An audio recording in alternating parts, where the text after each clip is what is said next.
Have you ever wondered why some people keep moving forward even when life keeps pushing them back? They fail, they reject, their plans don't work. Sometimes people around them also tell them it's not going to work, and yet somehow they keep going. What gives them this strength? Is that a talent? Is that luck? Or is it money? Or is there something happening inside their mind that's most of us haven't yet learned? That's the question that led me to someone now is my mentor. And the interesting part is, I've never met him. Welcome to Life Talks with PB. This is a space where we talk about life and its reality, the goals we chase, the mistakes we make, the challenges that test us, and the lessons that helps us become a little better each day. Because I believe learning doesn't stop when school ends. Sometimes the most important lessons come from much later in the life.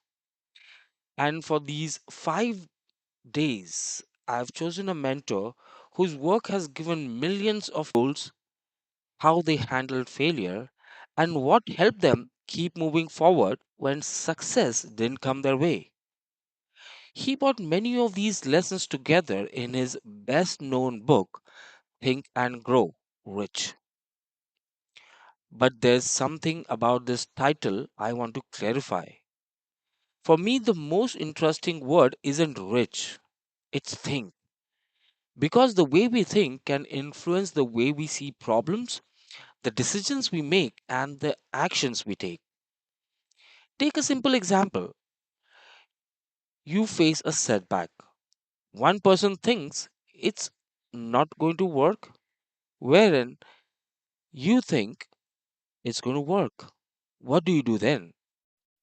The situation may be exactly the same for most of us, but the response is completely different of people who want to move on.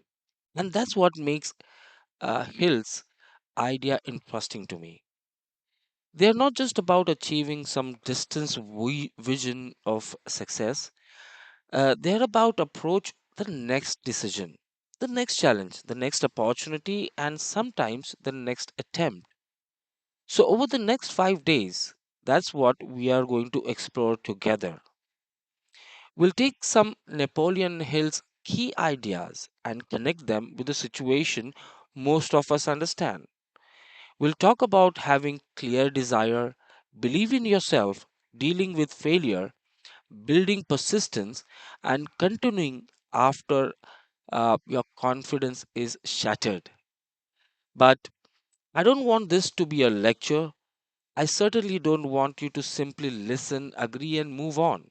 I want you to ask more useful questions to yourself after every discussion. How can I actually use this? Because an idea becomes powerful when you put it in practice.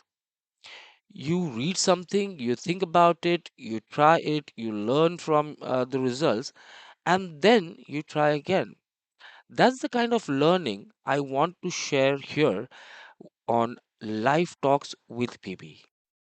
Simple ideas, real conversations, practical lessons, and hopefully something you can take back when you leave. And maybe that's the real reason I'm bringing Napoleon Hill into this conversation. Not because one person has all the answers, because sometimes another person's experience can help us see our own situation a little more clearly. So, for the next 5 days, let's take one idea at a time. Let's understand it, let's question it, and most importantly, let's see what we can do with it.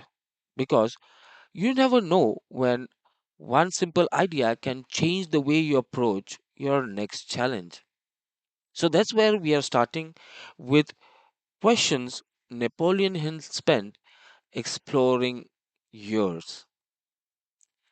What makes some people keep moving forward when giving up would be easier? I'm going to explore that question and hope you'll explore it with me.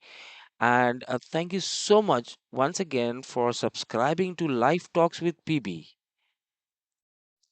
Number one, desire. What do you really want? Let me ask you something. What do you really want?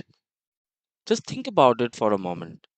Not what your parents want from you, not what your friends think you should be doing, and not what society says success should be looked at. I'm asking you, what do you really want? Because when I start looking at Napoleon Hill's work, one of the first things that caught my attention was his focus to desire. And I'm not talking about simply wanting something.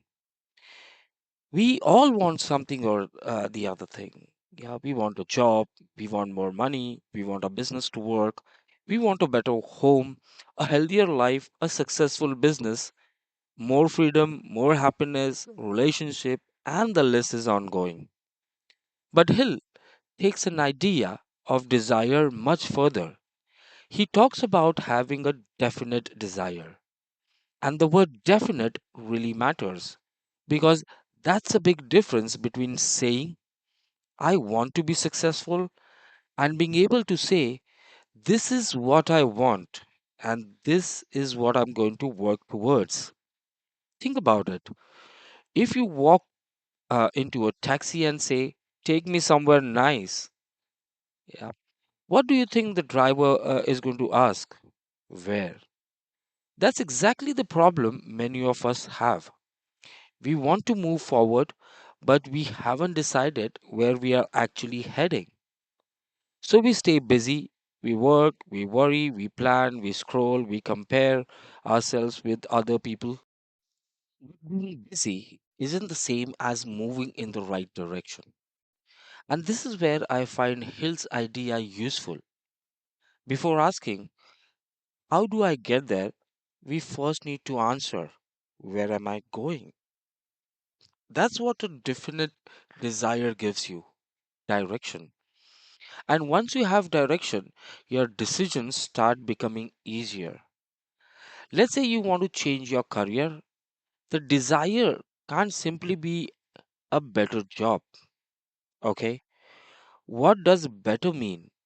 More money, more responsibility, more freedom, a new industry, a practical skill.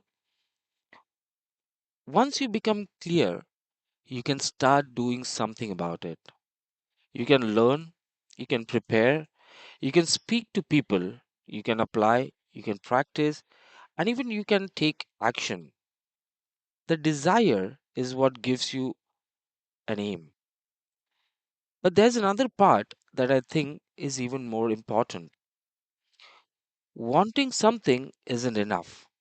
Because if we were, we'd have everything that we have wanted. The difference comes when you are willing to put something behind that desire. Yes, your time, your effort, your discipline, your patience, your willingness to learn, and sometimes your willingness to start again. That's when a wish becomes a goal. A wish says, I hope this happens.